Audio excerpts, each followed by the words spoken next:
Who would have thought that the Hollywood doll of the 1960s would go on to become the iconic anti-war figure that rocked America? In addition to being a talented actress with 2 Academy Awards, Jane Fonda, the daughter of renowned actor Henry Fonda, was a musician who spent decades in the public glare balancing love and contempt.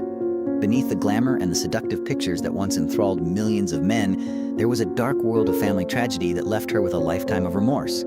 However, the unwritten tale and the private pictures will ultimately show who Jane really is.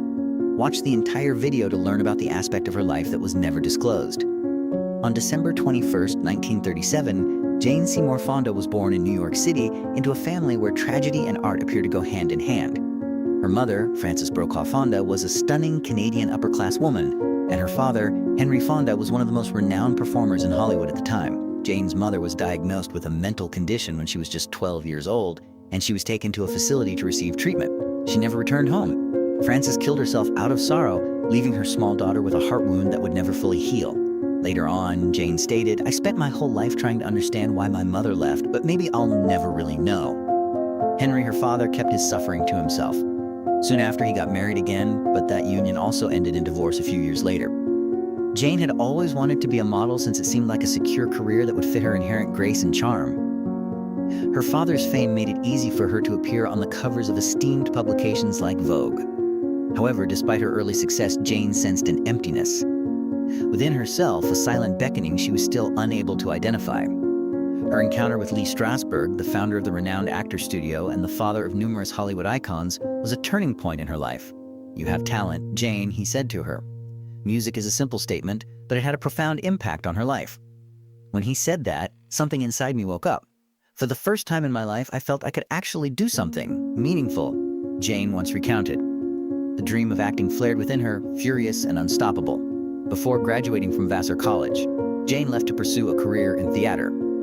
Her first steps on Broadway were in the romantic comedy Tall Story in 1960. She made her cinematic debut just 2 years later, and Walk on the Wild Side rapidly became well-known and won her first Golden Globe. However, the glory was short-lived. Because of her poor performance in the Chapman Report, the Harvard Lampoon mockingly named her the worst actor of the year the following year. However, Jane made the decision to continue rather than give up. 3 years later, in 1965, she made a significant breakthrough with one of the biggest box office blockbusters of the year, Cat Bella Lou. Jane Fonda became a worldwide sex icon by 1968 thanks to Barbarella. Her career took off in the years that followed, winning her a number of important honors. When Jane Fonda was at the top of her fame in 1978, she took a risk. Only parts with significant social messages would be accepted by her. She turned down numerous rich offers as a result of that decision, which also led to one of the most difficult periods in her life and career. She explored the wounds from her early years in the HBO documentary Jane Fonda in 5 acts. Jane didn't learn that her mother, Frances Ford Seymour, had bipolar disorder until after her passing. "I tried to understand her," Jane murmured, her eyes welling with tears. "However, I was never truly aware of her identity. For years, the harsh reality followed her, like a shadow, a wound that never healed. The shame permeated every performance, every statement, and every brave choice she made in her life, even though she seldom ever discussed it. The loss of her mother was an eerie tragedy. People still tremble when they hear the horrifying story of Frances taking her own life with a razor blade while incarcerated. The renowned actor Henry Fonda, Jane's father, informed his kids that their mother had passed away after a heart attack. Jane believed the story for years until she came across an article in a movie magazine that told the truth. She described that event as like a knife cutting through my childhood. Her world fell apart after that day. According to Jane's memoir, My Life So Far, discovering the truth about her mother's passing required more than just fact-finding. It was a quest for her personal freedom. I always believed I had moved on and forgiven her. In actuality, though, I never had. She began writing about the past as a means of addressing her past traumas and demonstrating to herself that she was not the cause of her mother's decision to pass away. Jane acknowledged in a People interview that she used to be angry with her parents for not showing her the kind of love she deserved. However, after years of introspection, she realized that I wasn't unlovable. They simply had difficulties of their own. And you are able to forgive and feel compassion when you eventually recognize that. Jane was able to make amends with her father, who had been emotionally aloof for the majority of her life, thanks to this understanding. In order to close that gap, Jane bought the Golden Pond Plays rights and adapted it into a movie so she could perform with her father. In addition to being a critical and financial success, the endeavor brought 2 wounded hearts back together via art. A historic first for a Hollywood parent-child pair, the father and daughter were both nominated for Oscars. Henry Fonda died shortly after the movie's premiere. The first and last time Jane ever said such words was when she held his hand in his last moments and whispered, "I want to be your friend." No cameras, no scripts. Just two hearts who were previously split apart by suffering and are now brought together by a single heartfelt touch. However, Jane Fonda's life was never quiet. She was still a lonely woman dealing with emotional scars behind the glitter. When asked, "What have you learned about love after all these years?" in a 2017 interview with Entertainment Weekly, Jane, who was 80 at the time, smiled sadly. "Nothing. I wasn't meant to be in love. I don't date anymore. I had someone a few years ago, but now I've closed up shop," she said to Extra a year later. Jane wrote openly about her youth, her passions, her mistakes, and her numerous romantic escapades in her memoir. When she was 18, she fell in love with actor James Franciscus, and that's when she first realized what?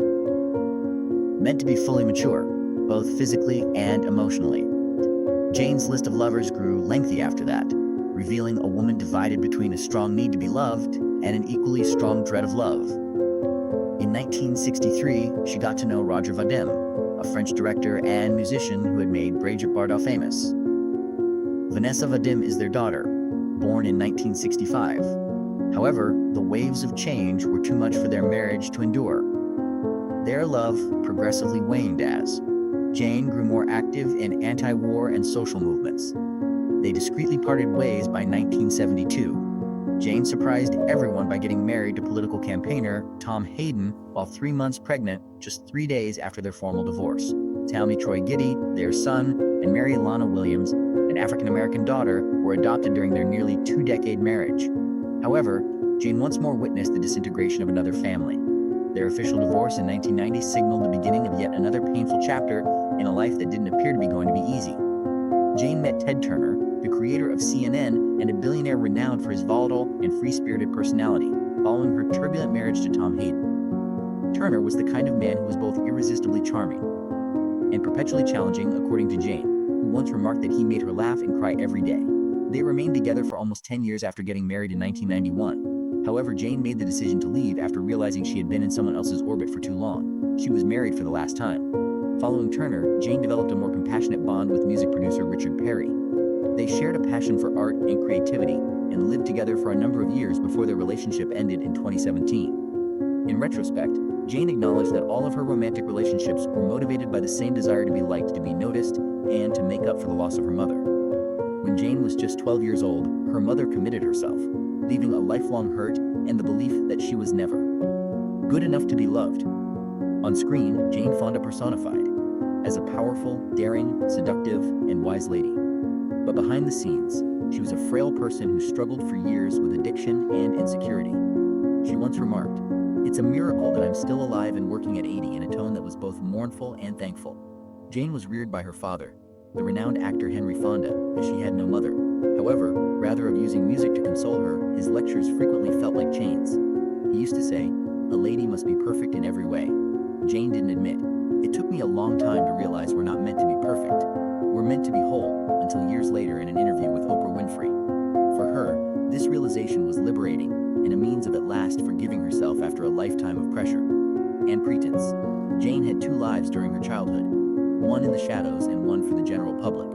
She appeared to be the perfect woman, a role model, a musician, a movie star, and an activist. On the inside, though, she was terrified of the mirror. Jane didn't have the guts to take off the mask till she was middle-aged. However, her body betrayed her just as her spirit started to find serenity. As if fate were testing her one final time, illness struck. Jane was diagnosed with osteoporosis and breast cancer in the late 2000s. She had a mastectomy and made a speedy recovery. However, physicians discovered another cancerous tumor on her lip the next year. In 2022, there was more heartbreaking news shortly after. One type of blood cancer is non-Hodgkin's lymphoma. Jane declared that her cancer had gone into remission following months of chemotherapy. Later, she realized that her body had suffered from years of sunbathing and careless living, as well as from her rebellious adolescence. "When I was young, I worshipped the sun," she stated. "I now see that the same light burnt me and nurtured me." Jane has stated that she likes her life now and would not want to be young again despite her severe health struggles. A life in which she is at last free to decide how her last chapter will be written. Jane Fonda ignited a cultural revolution in 1982. Her through VHS tape, Jane Fonda's workout became a symbol of empowerment and self-ownership, in addition to inspiring millions of American women to venture outside the kitchen. With more than 17 million records sold, it was more than just a workout regimen. For a whole generation, it was a proclamation of independence. Ironically, the person regarded as the fitness queen used to detest working out. Jane would make up any reason to skip gym class while she was a student. "I was the kind of person who'd rather read a book than run a mile," she later acknowledged with a half-playful, half-sheepish smile. She once spent 5 days in the hospital due to tiredness after friends forced her to attend a cycling lesson. In actuality, Jane's joints were exceptionally flexible because to an uncommon biological advantage called as double-jointed tendons. She was able to do pilates and yoga poses that others would need months to learn because of this quality. Viewers witnessed a radiant, powerful, and effortlessly graceful lady when the camera caught her during Jane Fonda's workout. They were unaware that a large portion of her perfection came from a special body that nature had given her rather than from constant training. She excelled on screen thanks to the same athletic prowess.